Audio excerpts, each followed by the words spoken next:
Kahit po. Salamat po. Mama, bayad po. Naku, anak. Tabi mo na yan. Para masuklian ko ang mga sakripisyo niyo sa taong bayan. Mapagbigay po kayo. Nakikita kong mahal na mahal ninyo ang inyong pamilya. Tama ka. Kaya nag-aalala ako.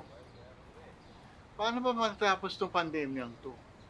Para matapos, umpisahan na ninyo. Magpabakuna na kayo.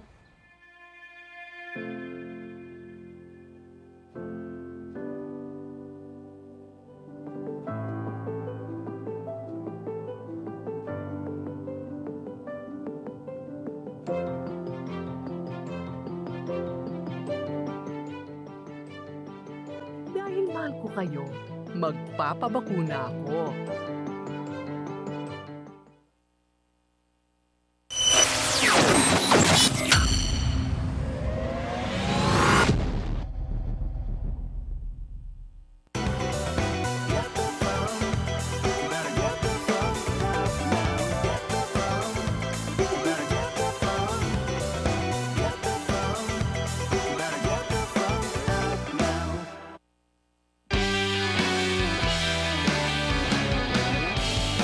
Po sa lahat mga kaibigan, araw ng Miyerkules, February 2, 2022. Kumusta na po sa ating mga kababayan?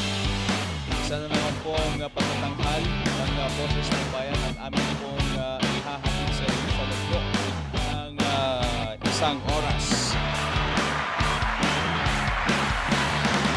At makakasama natin sa araw na ito ang ating mga panauhin mula po sa Kalinga at meron din ho tayong mga kausap mula po sa Ilocos Sur.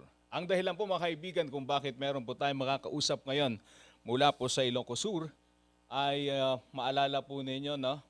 Yung mga nagdaang araw talagang binayo po ng mga malalakas na pag-ulan ang Region 1, Region 2 at ang Cordillera. At dahil po dyan mga kaibigan ay marami pong mga pananim na tabako ang nasira. At yan po ngayon ang iniinda ng ating mga kababayang magsasaka ng tabako dyan po sa Ilocos Sur. At para humapag-usapan yan ay makakausap po natin ang isang magsasaka and at the same time ay isa pong konsihal ng Santa Maria, Ilocos Sur. Okay? Itatanong po natin ano na ho kaya ang ginagawa para matugunan ang problema ng ating mga kababayang magsasaka dyan sa Ilocos Sur.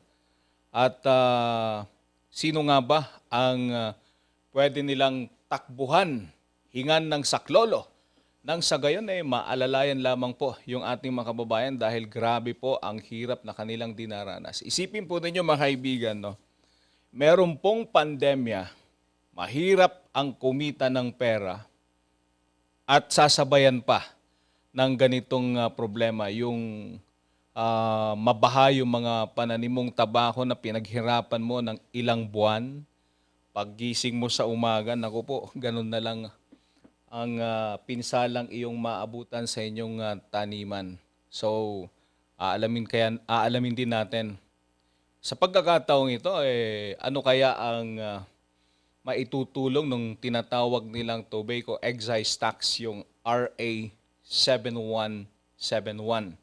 Okay? Pwede kaya silang, sino ang pwede nilang lapitan nang sa gayon ay makahingi po sila ng tulong. Nang sa gayon ay maalalayan naman ho sila dahil napakahirap po ng kanilang kalagayan. Ang ating pong mga kasama mamaya mga kaibigan, ang ating pong tinutukoy ay isang dati rin pong newsman, turned counselor, and at the same time, isa hong magsasaka dyan po sa Ilocos, si Councilor Arlon Cerdeña. At maliban po sa usapang agrikultura, tayo rin po ay makikipagkwentuhan dahil patuloy po ang ating voters education dito po sa Boses ng Bayan. At kapag voters education ng ating pinag-uusapan, ang makakasama ho natin, wala hong iba kundi si Attorney Elenita Tabangin Kapuyan, na siya ngayong itinalagang Provincial Election Supervisor ng Kalinga, Comelec. Okay? So, makakasama ho natin yan mamaya para ho mapag-usapan ang mga issue. Halimbawa, pagdating na lamang sa tinatawag nilang e-rally. Okay? Pag e-rally, ito na yung tinatawag nilang sa halip na pupunta sa barabarangay, yung pong mga kandidato, dahil po may pandemya, ang gagawin na lang ho nila, hihingi na lang po sila ng saklolo sa social media. So bubuhayin po nila mga kaibigan, kahit na po yung mga matatandang politiko na hindi ho marunong gumamit ng Facebook at hindi ho ganon kagaling sa paggamit ng mga gadget, ay mapipilitan po silang humingi ng saklolo sa talino at husay ng social media. So ang kampanya ngayon idadaan sa Facebook at kung ano-ano pang mga social media platform. At kapag pinag-uusapan po natin ang e-rally, ano kaya yung mga panuntunan? Ano kaya yung mga dapat isaalang-alang ng mga kandidato? Nang sa gayon ay hindi naman sila pagmultahin ng Comelec. At pag sinabi natin pagmultahin, alamin natin mamaya kay Atty. Tabangin kung ano nga ba ang mga multa kapag nilabag nila yung mga panuntunang itinakda ng Comelec. Okay? So marami pa ho tayong pag-uusapan mamaya mga kaibigan pagdating po dyan sa voters education, hatid po sa atin ng ating election supervisor na si Attorney Elenita Julia Tabangin Kapuyan. Bago po tayo umusad, mga kaibigan, dito po sa ating talakayan sa Boses ng Bayan, batiin muna natin ang ating pinakauna na commenter. Wala hong iba kundi si Winter Belingan Gayaw. Winter, good morning. Ang kanyang pagbatig, good AM, Lodi. Present po. Salamat, Winter, sa iyong walang sawang pagsuporta dito sa Boses ng Bayan. Okay, paano ho nga ba mapapanood ang ating mga programa dito sa Highland TV? Mula po yan sa Morning Balitaktakan at ang susundan po ng Boses ng Bayan at mamaya alas 11 hanggang alas 12 ay mapapanood naman po ang Markado Serbisyo. At sa hapon ay mapapanood ang Luzon Headlines. Yan po ay inyo pong matutunghayan kung meron po kayong mga Digibox. Okay, pag sinabi nating digital box, it's either a for the box, it's either TV Plus. Okay? So, i-scan po ninyo at makikita nyo po doon ang GNN North Luzon. Ano hang ibig sabihin ng GNN? Golden Nation Network, okay, Channel 44 at makikita rin po ninyo ang Highland TV. Uy, may good news mga kaibigan ha, ang Digibox, okay, 23 channel na ang inyong mapapanood dyan, okay, at kasama ho dyan ang Highland TV, o ang Highland TV at ang GNN. At dyan po ninyo mapapanood ang lahat ng ating programa. Bukod po sa free-to-air digital TV, syempre, mapapanood po dahil talagang tayo na po ay may tinatawag na digital shift. Tayo po ngayon ay napapanood, patuloy po ninyo matutunghayan sa mga social media platform ng Regional News Group Luzon sa aming RNG FB page at kami rin po ay inyong mapapanood sa YouTube channel. Ito po yung RNG Luzon. So ilang sandali na lamang po. Alamin natin kung nakapasok na si Arlon Sardenya. Babalikan po natin ang ating unang pakikipagtalakayan mamaya sa ating magsasaka mula po sa Ilocos Sur. Ayun, meron pong hirit mga kaibigan. Si Winter Gayo sa amin, walang anuman po. Gusto po ka naming pasikatin. Wow, salamat. Maraming salamat, Winter. Mahigpit na yakap. Okay, susunod po mga kaibigan. Wala hong Ito, panandalian lamang pong commercial break. Pagbalik ho natin, makakasama na ho natin si Arlon Sardenya mula po sa Ilocos Sur para pag-usapan po ang epekto ng malakas na pag-ulan sa mga pananim na tabako dyan po sa Ilocos Sur. Magbabalik po ang Boses ng Bayan.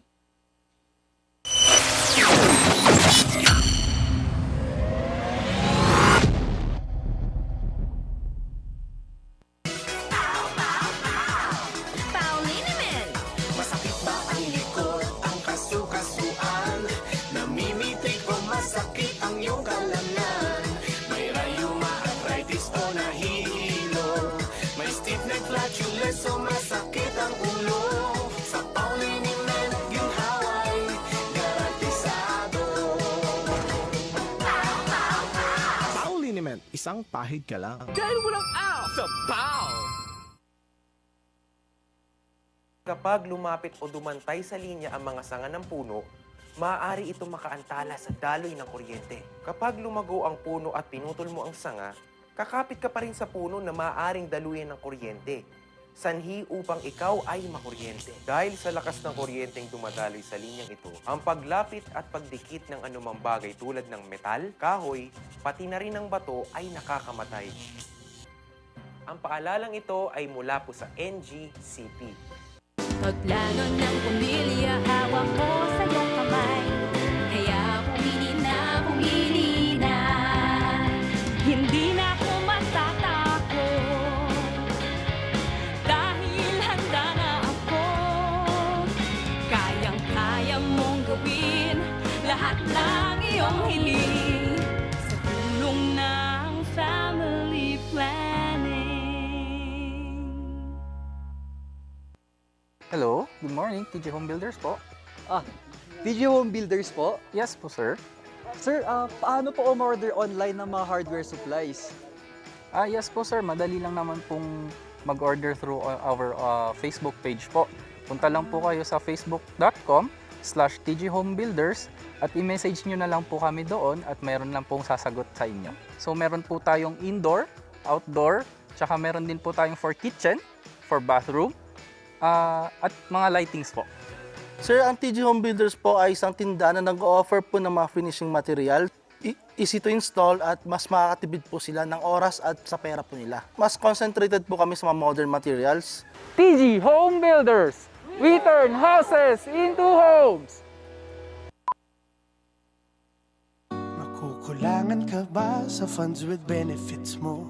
Di na ba nag-e-enjoy sa kanya? Sa pag-ibig, the more you save, the more you get. Think long term para no regrets. Give more to your pag-ibig, get more love in return. Sa pag-ibig fund, your dreams will come true. Upgrade your pag-ibig na.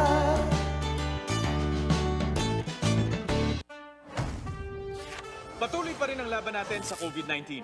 And together, we can beat the solusyon. B. Bawal walang mask. I, isanitize sa mga kamay. Iwas hawak sa mga bagay. C. Umistansya ng 1 metro. A. Alamin ang totoong impormasyon tungkol sa COVID-19. Protektahan natin ang sarili at mga mahal sa buhay. BIDA, be the solusyon sa COVID-19.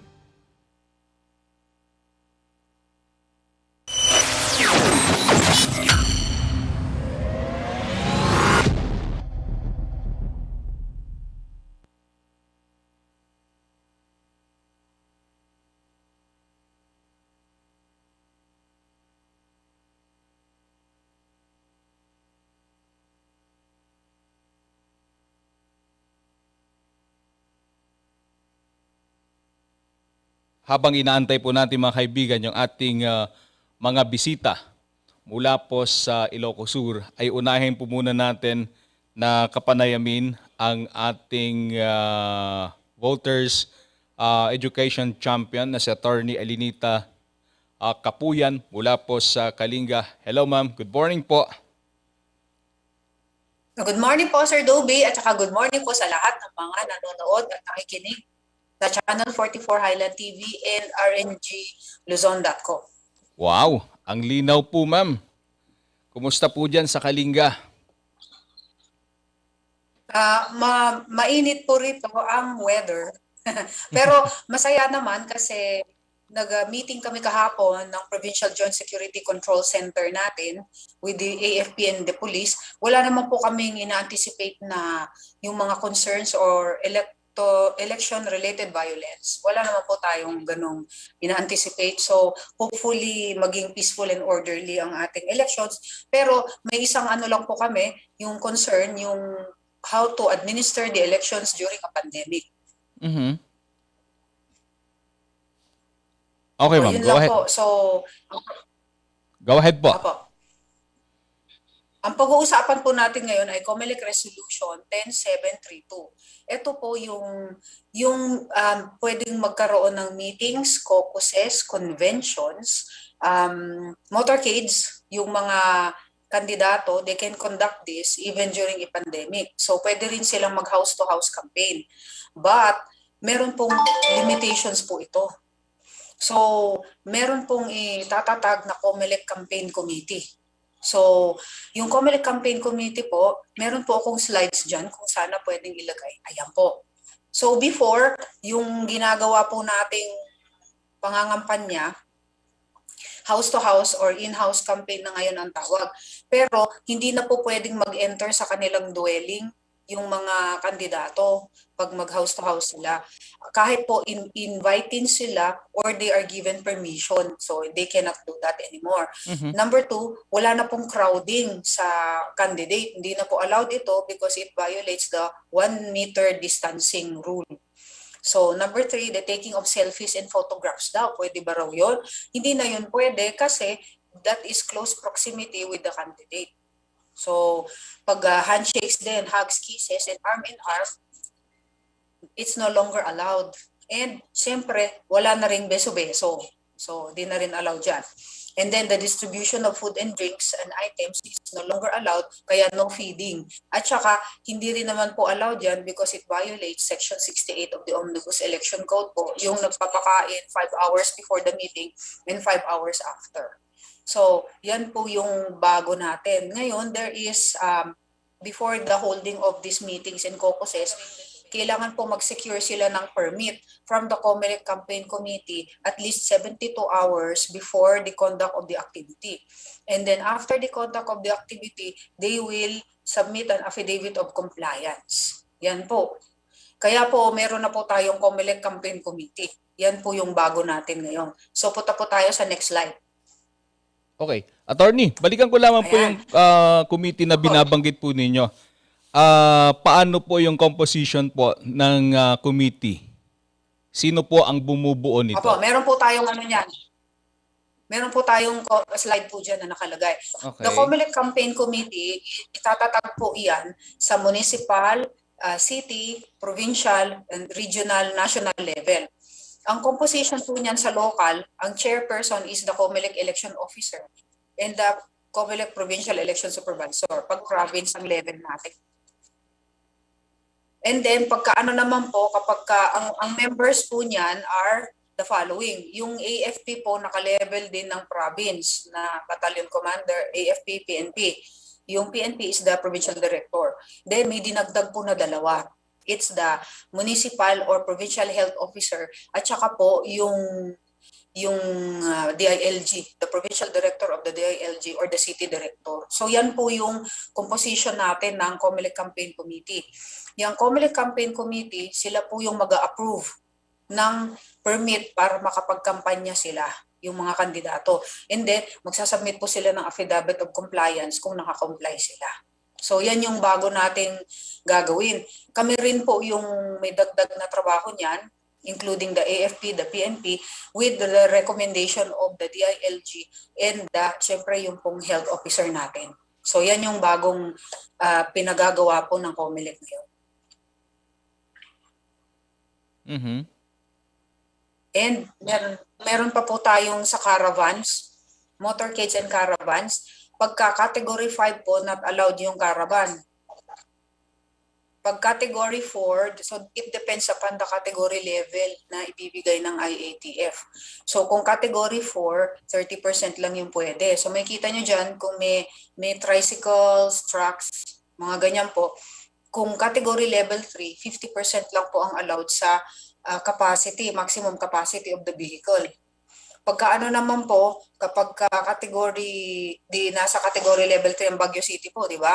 So, gagamit sila ng jeep para mag-motorcade. Ang allowed lang po na passengers, dalawa lang. Tapos, isang passenger sa driver's row. Yun lang po. Pag tricycle, 1 passenger in the sidecar, tapos 1 back passenger. Yun lang. And then sa motorcycle, no back ride passengers kung magkakaravan sila or motorcades. And then may additional requirement pa po dyan, there is no stopovers. So hindi na sila pwedeng magmerienda o tumigil sa isang barangay or town. So tuloy-tuloy lang yung motorcade. And it depends whether the COMELEC Campaign Committee will approve it or not. So yan po yung duty rin po ng DILG is to monitor. So yung mga barangay captains or tanods, they will make a report also and submit it to the COMELEC Campaign Committee kung nag-comply ba sila sa rules. So yan po yung pinapa-require sa COMELEC na gawin beginning campaign period March 25 until May 7. Okay. Attorney, sa kasalukuyan po ay alert level 3 ang Baguio City. Kung sakasakali magkakaroon po ng motorcade and caravan, alinawin natin yung isang jeep, ang laman lang po niya ay 2. And then yung driver, so bali 3 po. Tama ho ba? Yun lang po because of the social distancing requirement. Okay. Paano naman po ma'am kung ang dala po ng mga kandidato syempre ito po yung mga mayayaman, di ba? May mga SUV. Ilan naman po ang laman ng SUV, ma'am? Pagka SUV, 2 lang ang pwede sa loob. Yun lang naman po yung sinabi and then yung 1 driver. Allowed up to 2 passengers per row sa category level 3 and 1 passenger on the driver. So pwedeng sa likod 2 tapos isang passenger sa driver. Yun lang po ang requirement natin. May kasama naman po siya sa sedans and owner type jeepneys, service utility vehicles and SUVs. Okay. Yung una pong slide nyo kanina, attorney, sinabi po ninyo halimbawa magkakaroon po ng activity ang mga kandidato sa isang lugar, tama po ba? Kailangan po munang i-assess kung ilan po yung capacity ng tao na pwede hong dumalo doon, tama po ba? Depende sa category level natin, yun po yung maximum capacity na pwede silang magsama-sama. For example, pupunta sila sa hotel, magmi-meeting sila doon. Or meron silang rally somewhere, pero depende yun sa category level. So kung category level 3 tayo, allowed lang po 50% of the operational capacity of the hotel or the venue. So yun lang po, for enclosed and outdoor. So for example,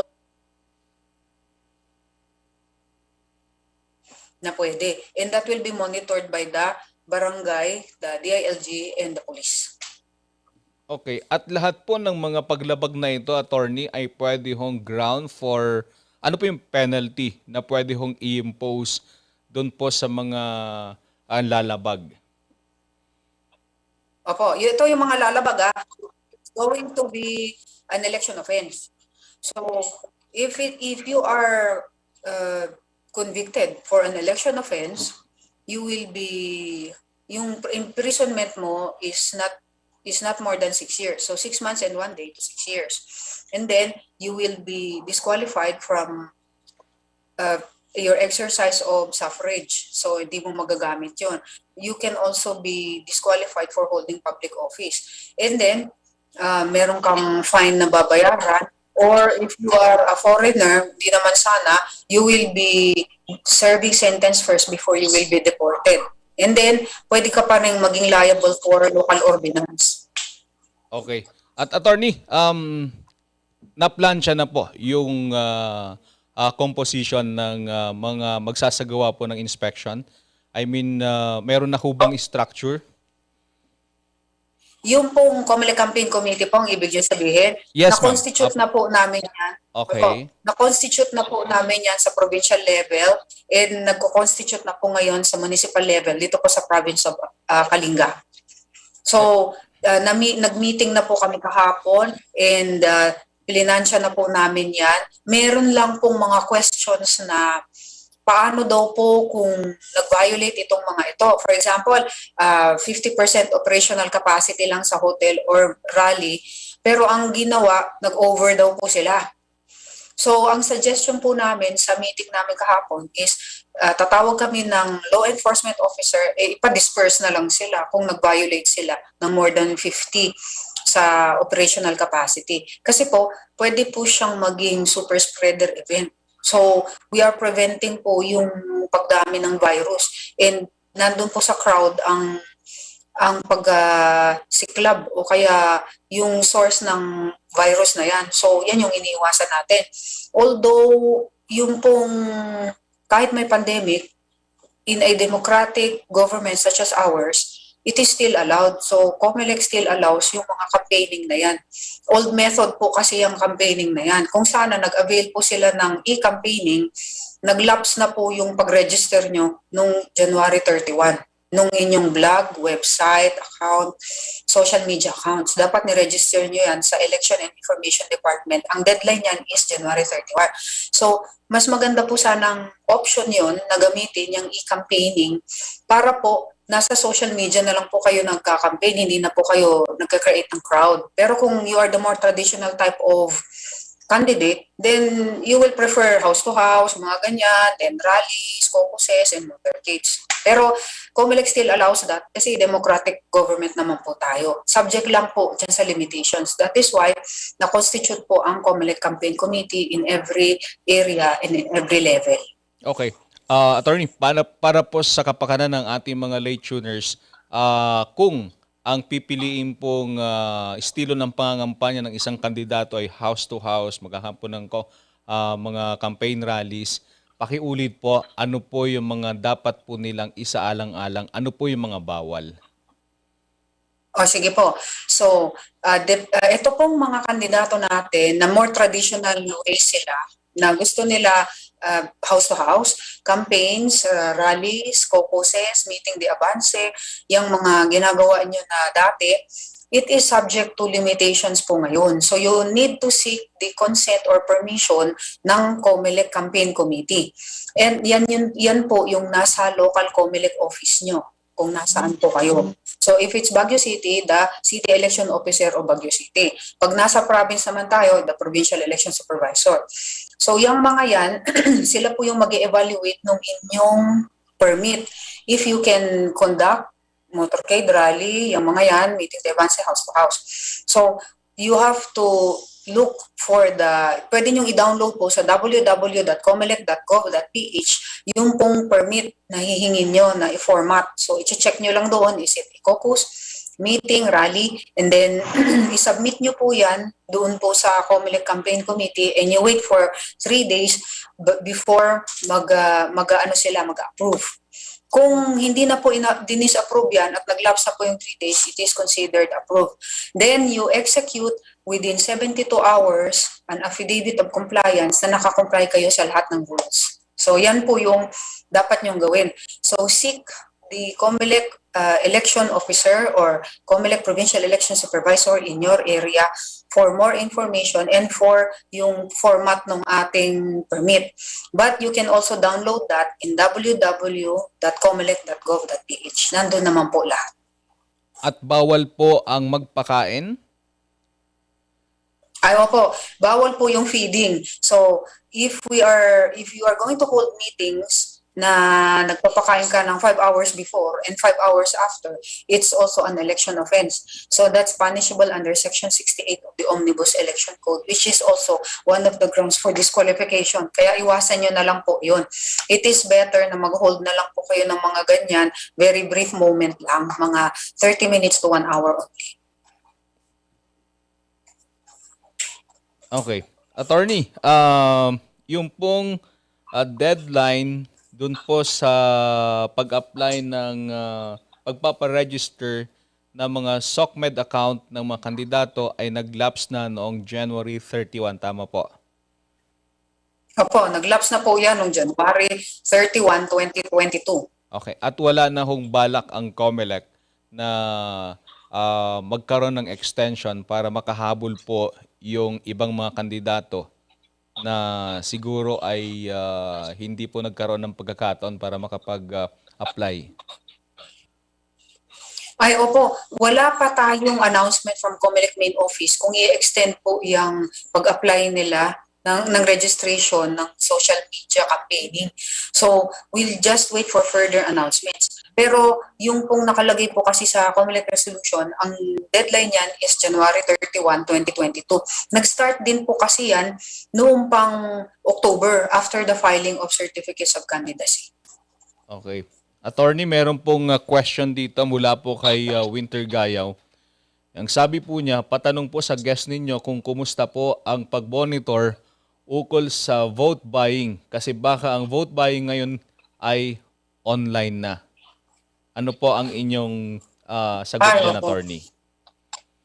Opo, yung vote buying po is always, sadly po, it's always part of sa elections. So, marami pong nagrereklamo niyan, pero it is difficult to prove. So, kung maalala nyo, there is one case na diniscuss natin sa morning show po, kung maalala nyo, na meron pong halata namang nag-ano sila sa resort. So, dinala lahat ng mga Board of Election Inspectors, yung mga teachers po natin, trinit sila one Christmas time before election sa resort ng mga politicians. Pagkatapos, binigyan sila ng mga bonus, mga ganun po. And then, wala naman po kasing nag-file ng complaint. So, meaning filing a complaint is accomplishing yung sworn statement. And then it is administered before subscribed, before an officer authorized to administer an oath. Yan po yung kailangan.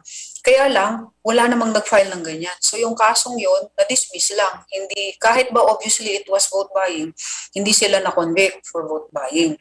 So, ang question po ni Sir Winter is, paano namin minomonitor ito?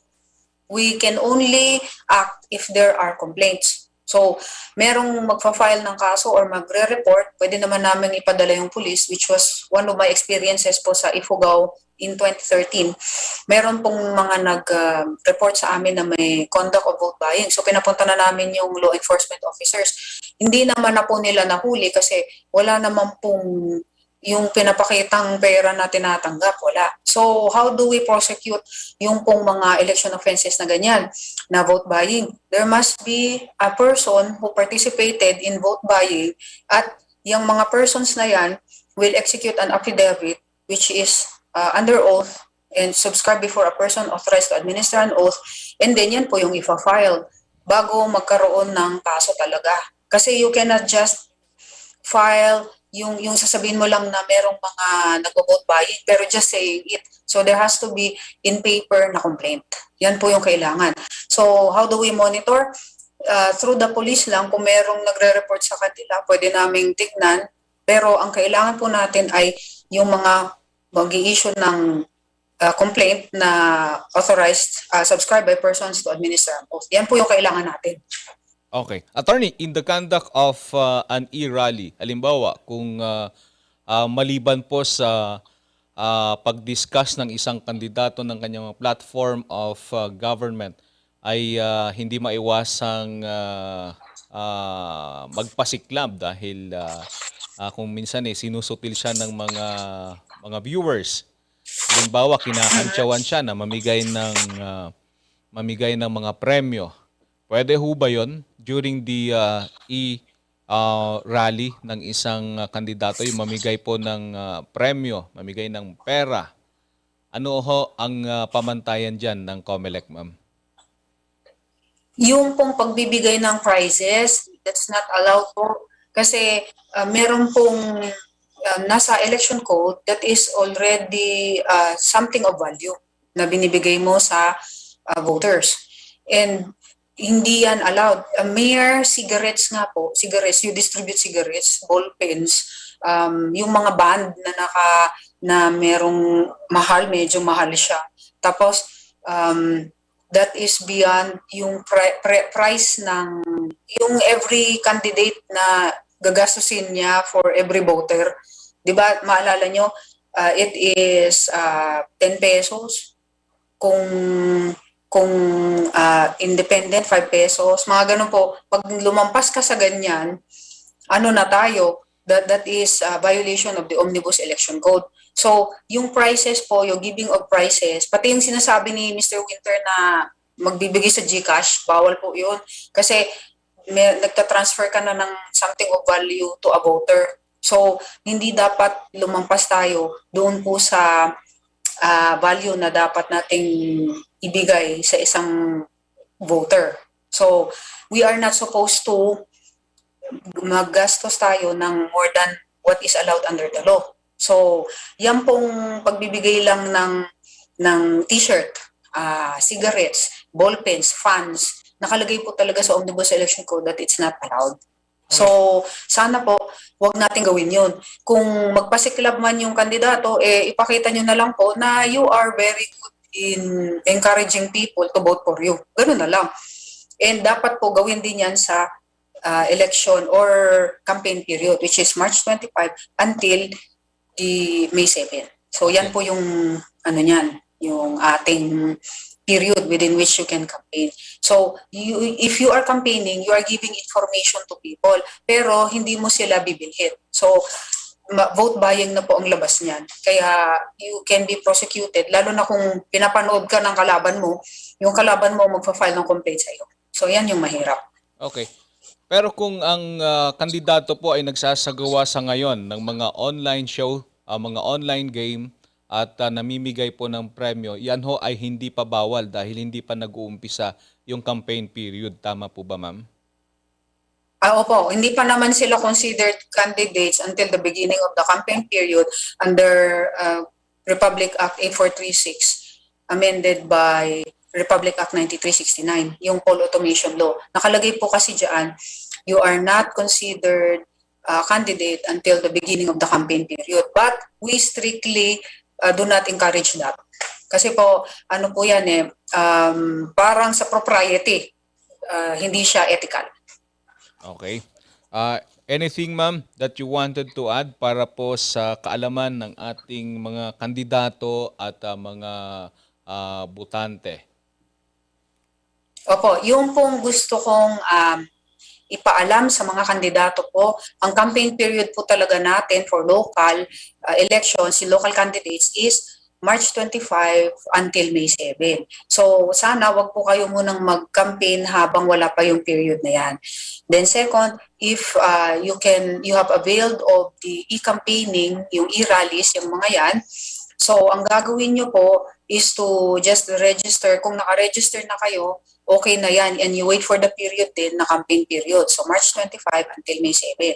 If you are the traditional kind of candidate, syempre, gusto mo caucus, rallies, meetings, house-to-house campaigns, yung mga yan, you seek permission first from the COMELEC na local sa inyo. Pag nagbigay ng permission yan, you should be aware of the category level. So malalaman mo kung ano yung percentage ng maximum capacity kung kayo ay magrarally or mag-hotel na magmi-meeting, magko-caucus, mga ganyan.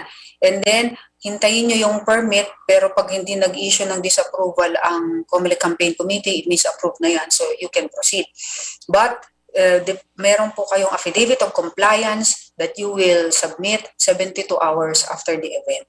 So, nakamonitor po lahat ng yan at yung health protocols po ang ating inaalala. Kaya dapat po, since we are administering this for the first time, lahat po tayo first time, we should be more vigilant ngayon dahil po iniiwasan natin ang pagkalat po ng virus. So, hindi sana makaantala sa eleksyon ang pagkakaroon ng virus ng mga tao. Kaya we are avoiding yung pagka-catch natin ng virus na yan. So sana mag-ingat po tayong lahat and be aware of all the rules na ibibigay ng COMELEC. Be vigilant din po at mag-ingat po ang lahat. So yan po yung aking message. Salamat po. Okay. Attorney, last question na lang po. Upon submission of the requirements for the campaign, how long will it take COMELEC to act on the application of a certain candidate, ma'am? Opo, kung sisik sila ng permission from us, 3 days ang approval namin. Within 3 days, dapat mag-approve na kami. Kapag lumampas na yung 3 days at hindi kami nag-disapprove, it means that's approved according to COMELEC Resolution 10732.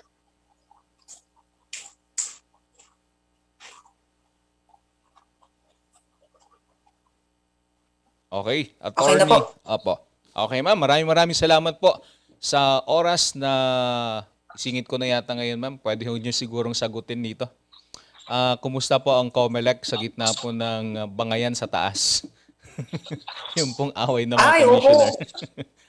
Opo, we are all aware po dyan sa nangyayari sa taas, pero wala na pong magagawa naman kami nandito sa baba, but only to observe.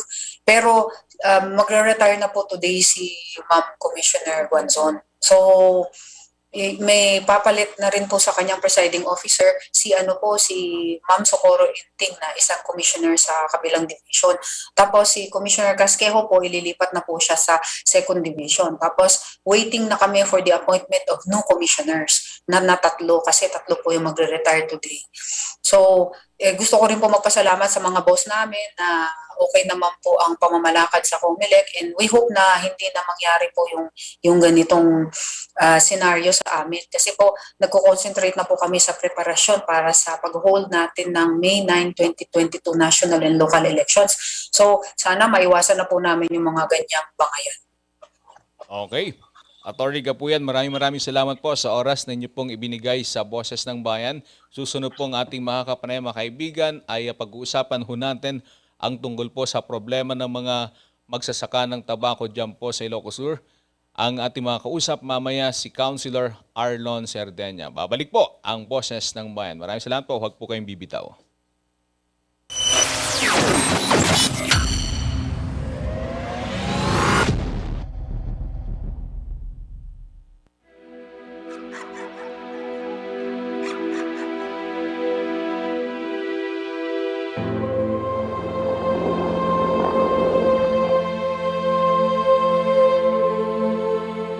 Idol kita, gusto ko maging katulad mo paglaki ko. Ang mga pangarap mo, kayang-kaya nating tuparin dahil lahat na ginagawa natin ay para sa mga kabataang katulad mo.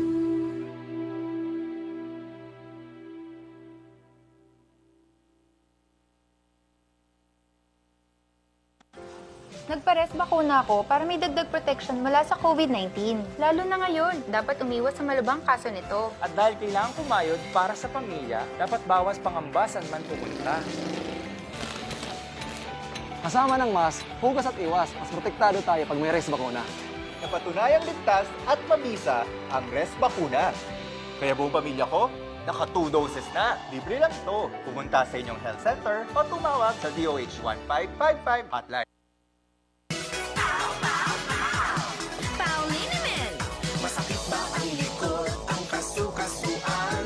Namimitig o masakit ang iyong kalamnan? May rayuma, arthritis o nahihilo? May stiff neck, flatulence o masakit ang ulo? Sa Pauliniment, ginhaway, garantisado. Pauliniment, isang pahid ka lang. Dahil walang out sa POW!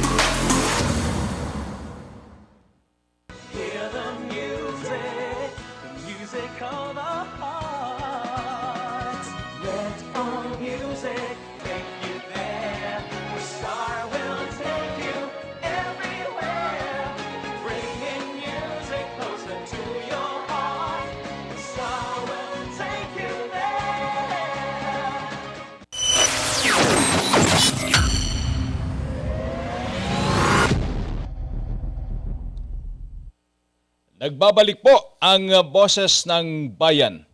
Mga kaibigan, ito po yung kalunos-lunos na sinapit po ng mga kababayan nating magsasaka ng tabako dyan po sa Ilocos Sur. Kung makikita po ninyo dito po sa aming mga ipapakitang larawan ng mga taniman ng tabako. Nako po, kung ikaw yung nagtanim dyan, alam mo yung hirap mo, no? Yung ilang buwan na sakripisyo para makapagtanim at mapalaki ng ganyan yung mga pananim mo. Tapos paggising mo ay dumapa na lang. Nakadapa na nga tayo dahil sa pandemya, bigla pa tayong padadapain ng ganitong mga problema. At para ho mapag-usapan ang isyong yan, ay makakasama ho natin ngayong araw si Councilor Arlon Cerdeña ng Santa Maria, Ilocos Sur. Mula po sa Ilocos, live via Zoom, sir. Magandang umaga po. Sir Dobby, magandang umaga din sa lahat ng mga nanonood sa RNG. Magandang umaga, sir. Okay, Councilor. Kayo ho ay isa ring magsasaka. Kwento nyo naman po, sir, sa amin. Ano nangyari? Bakit nagkaganon po yung pong inyong mga pananim na tabako dyan sa Ilocos Sur? Bali ang nangyari dito, Sir Dobby, umulan kasi ng halos 2 araw dito sa Ilocos, pero balita namin hindi lang dito sa Ilocos Sur ang umulan ng malakas, parang may kasamang thunderstorm. Sabi kasi ng Pag-asa yung northeast frontal system, pero yung sinabi nila na magkakaroon ng malakas na ulan. Kaya ito ang nangyari. Bumaha yung umapaw yung mga ilog namin. Tapos eto, pumunta sa mga taniman, malakas yung ulan. Nabaha yung mga tobacco namin. Kaya yan, ganyan po yung nangyari, Sir Dobby, sa mga tabako namin. Bali, ang mangyayari dyan, pag ganyan na, magiging reject na yung iba, hindi na mabebenta. Tapos, yung quality ng tabako namin na ganyan, wala na. Okay. Councilor, dyan na lang po sa bayan ninyo, ilang ektarya po yung taniman ng tabako na binaha? Sa amin, Dobby, siguro nasa 80% yung tinataniman namin na almost 500 hectares dito sa bayan ng Santa Maria, siguro nasa 80% na yung nasira. Okay. At yung pong Santa Maria ay hindi siya nag-iisa na nasiraan ng mga pananim. Marami pa ho sa Ilocos Sur, lalo na po dyan sa 2nd District. Tama po ba? Totoo yun, Sir Dobby. Halos lahat kami sa bayan ng 2nd District, ganito ang sinapit namin. Okay. Tansya po ninyo, meron na hubang report ang Provincial Agriculture Office kung magkano na po yung suma total ng danyos sa mga pananim na tabako dahil po sa pagbaha? So as of now, Sir Dobby, wala pa yung danyos natin kung magkano talaga yung halaga ng nasira. Dahil yung mga tabako namin, Sir Dobby, sa unang araw, nakatayo pa yan, okay pa yan. Then sa pangalawang araw, pag umaraw na, yun, little by little na nalalanta na siya. Then on the 3rd day, yun, ganyan na yung mangyayari. Doon mo na makikita yung extent ng damages sa mga tobacco namin. Pag sa unang araw kasi, okay pa yan, Sir Dobby. So on the 3rd and 4th day, doon mo lang makikita talaga yung extent of damages. Then kahit yung mga nakatayo pa, unti-unting namamatay yon hanggang sa maubos lahat yung tabako mo. Ganon yung mangyayari sa mga sakahan, Sir Dobby. Okay. Sir, sa inyo pong pakikipagkwentuhan, sa inyo pong pakikipag-usap sa ating mga kapwa magsasaka dyan po sa Ilocos Sur, ano po yung inyong naririnig na hinaing nila dahil po sa nangyaring ito? Una, Sir Dobby, yung hinaing namin na magsasaka ng tabako, sana matulungan kami doon sa pagkakautang namin sa National Tobacco Administration at saka ULPI o kaya yung private sector na bumibili ng mga tabako natin. Kasi ang nangyayari na ngayon, contract growing with the National Tobacco Administration and a contract growing with the ULPI. So ngayon, ang nangyayari, yung private sector nagbibigay ng finance or nagpapautang sa mga magsasaka habang nagtatanim sila. Ganon din ang ginagawa ng NTA. Yung NTA, nagbibigay sila ng 40% subsidy on the total amount ng loan. For example, may 100,000 ka na utang sa NTA for 1 hectare, ang mangyayari, 60,000 na lang yung babayaran mo sa kanila. Pero doon sa private sector like ULPI, yung kabuuan ng inutang mo, yun din ang babayaran mo sa kanila. So, ang mga local government naman, nagbibigay sila ng mga tulong tulad ng fertilizer, mga insecticide, pero hindi naman sapat yun para makover lahat ng utang mo dun sa private sector. So, ang dinedemand namin na magsasaka, sana yung pundo mula sa RA 7171 o kaya dun sa 8240, yun sana ang gagamitin natin na pambayad sa mga utang ng mga nasalanta, yung mga nakalamidad ng mga tabako nila para mas madaling makabangon, para pag nagtanim na naman ulit, wala na silang utang, magaan na sa kanila yon. So yun ang number one na hinaing. Tapos ngayon hanggang February 15 kasi pag hindi pa kami nakapag-replant ulit, wala na, medyo late na yung pagtatanim ng tabako. So kung magtatanim pa naman kami ng tabako o kaya magtatanim kami ng ibang crops, ang demand natin sa mga local government unit, sa provincial government, saka mga legislative district na sana tulungan yung mga magsasaka na makabili ng alternative crops or yung mga seeds kagaya ng corn o kay vegetable seeds na pwede na naming itanim pamalit doon sa mga nalanta naming mga tabako, Sir Dobby. Okay. Sir, tungkol po doon sa inyong request, sa inyo pong hinaing na sana ho ay magkaroon ng pondo mula po sa RA 7171 na maitutulong po sa inyo para mabayaran yung inyong loan sa NTA at sa private buyer. Ano na ho yung inyong ginawang hakbang? Meron na ho ba kayong pakikipag-usap sa mga kinaukulan para po as early as now ay maumpisahan na yung proseso? Yes, sir.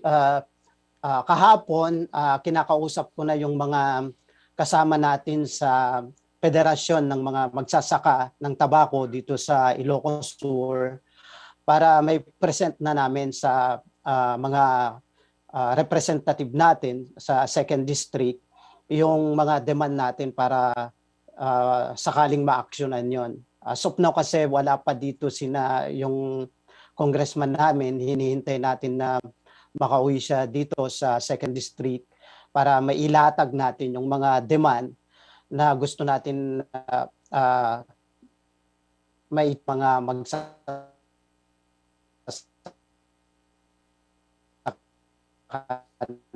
ng tabako. Actually, Sir Dobby, yung pondo kasi sa LG at ng panahon ng DAP, sabi nila wala nang share, pero in reality may yung hatian sa pondo ng excise tax, nandun pa rin yung hatian from the provincial government, the legislative district and the LGU. Yung mga pondo ng LGU naman, yun sana ang gagamitin na pambili, i-demand natin na pambili ng mga alternative crops, alternative seeds na pwede natin itanim. Tapos, yung share naman yung sa legislative, baka pwede naman natin yun ang i-demand naman natin na pwede natin gamitin pambayad sa mga utang ng mga magsasaka ng tabako. Okay. Tansya po ninyo, sir, magkano kaya yung pagkakautang ng mga magsasaka dyan po sa Santa Maria na kailangang matulungan po kayo ng pondo mula sa RA 7171? Sa kami lang, Sir Dobby, dito sa bayan ng Santa Maria. Sa private sector, ang utang namin sa private sector, almost 24 million. Kasi ang binibigay na inputs per hectare is umaabot yun ng 70 to 80,000 per hectare. So, sa private sector, may utang kami almost 24 million.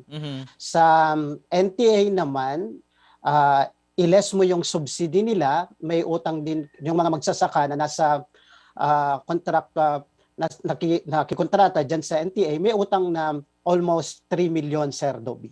Okay. At sa tingin po ninyo, Councilor, kapag ito ho ay babayaran sa tulong po ng RA 7171, meron ho bang readily available na pondo? Yes, sir. Sir Dobby, kasi ngayong taon, nagre-release ngayon ng excise tax ng mga nagtatanim ng tabako na probinsya at saka mga LGU. So, kumbaga sa Santa Maria alone, yung matatanggap namin is almost 570 million yung matatanggap namin. So, ang dumating na is half.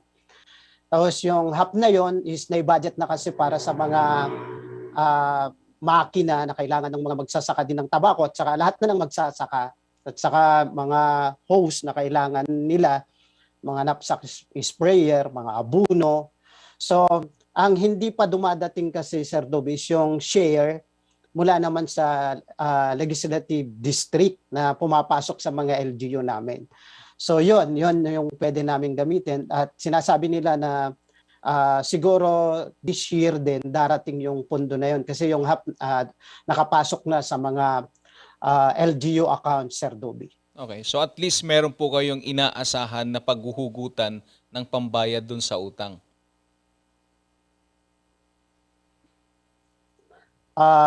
Meron, Sir Dobby, meron. Apo. At mababait naman po yung inyong mga lalapitan, di ba? Okay.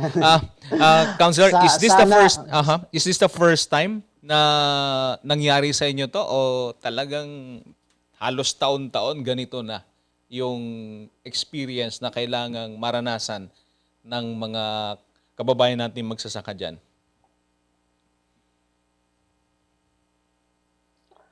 Sir Dobby, for the next two consecutive years, last year and this year, ganito ang nangyari na naman sa amin. Pero last year medyo mas konti lang.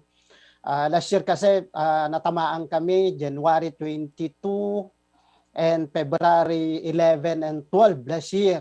Ngayon naman tinamaan kami January 29 and 30. So same month, hindi lang namin alam kung uulan na naman by February. So kaya nga ang ginawa namin, nag-adjust kami ng konti para hindi sana matamaan. Kumbaga mas early yung taniman namin pero kaso ito naman natamaan pa rin. Pag late ka naman kasi na magtanim, ang mangyayari naman yung pakaunti na yung mga tubig na gagamitin dun sa mga tabako namin, wala rin, matatamaan ka rin. So ang ginagawa namin as early as November sana makatanim. Pero ang nangyari, Sir Dobby, ganito pa rin. So talagang siguro ito na yung epekto ng tinatawag nating climate change. Okay. Sir, panghuli po, meron na hubang abiso sa inyo ang National Tobacco Administration tungkol po dun sa inyong panawagan na luwagan kayo ng konti dahil nga po sa nangyaring pagbaha sa inyong mga taniman? Kahapon, Sir Dobby, may sinabi sa akin na ang gagawin ngayon ng NTA is i-restructure yung mga utang ng mga kapwa namin magsasaka sa kanila. Ang ULPI naman, ang ginawa kahapon is nag-validate na, tinignan na yung extent of damages ng mga pinatanim sa mga magsasaka katulad namin. Kasi dalawa kasi yan, Sir Dobby, yung native tobacco at saka yung Virginia tobacco. So yung Virginia, yun yung RA 7171. Kami naman na nagtatanim ng native, ito naman yung RA 8240 o yung tax mula sa native tobacco. Okay. So, hinihintay namin kung ano yung resulta. Kasi last year, nabigay naman yung private sector sa amin, nabigay naman ng condonation pero maliit lang, Sir Dobby. Okay. Bago po tayo tuluyang magpaalam, sir, ang inyo pong panawagan sa mga kinatawan ng Ilocos Sur nang sa gayon ay makatulog na po kayo ng mahimbing at mabayaran po yung mga pagkakautang natin sa NTA at saka sa private buyer, sir. Thank you, Sir Dobby, sa mga kapwa ko leaders ng probinsya ng Ilocos Sur at saka sa National Tobacco Administration. Sana makagawa tayo ng magandang paraan, magandang aksyon para matulungan naman yung mga magsasaka natin ng tabako. At saka National Government and the Department of Agriculture.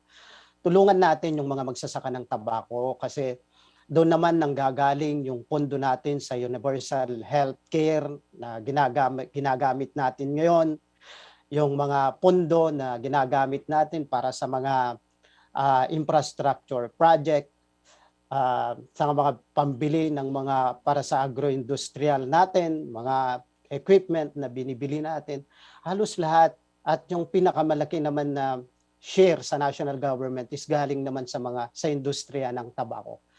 Tulungan, ngayon lang naman nangyari ito last year. Last year, Sir Dobby, wala kaming natanggap. Sana ngayon, tulungan naman natin yung mga magsasaka ng tabako. Kawaan naman natin sila. Sila ang sandalan ng bayan ngayong panahon ng pandemya. Sila ang nagpapapasok ng pondo natin, malaking collection sa tax. Ngayon, kami naman ang dumadaing sa inyo. Tulungan naman nyo kami na magsasaka ng tabako na makabangon sa ganitong nangyari sa amin. Maraming salamat, Sir Dobby, at sa lahat ng mga kasama nating media dyan. Regards sa kanila, maraming salamat po. Okay, maraming salamat, Councilor Arlon Serdenya mula po sa Santa Maria, Ilocos Sur. Salamat sa mga impormasyong ibinahagi po ninyo sa Boses ng Bayan. At yan po nagtatapos ang isa na namang pagtatanghal ng Boses ng Bayan. Maraming salamat po sa inyong pagtutok dito po sa isang oras nating talakayan. I love you. Bye-bye, Mamwa. Ang inyo pong kaibigan, Dobby D. Guzman. Ingat po kayo.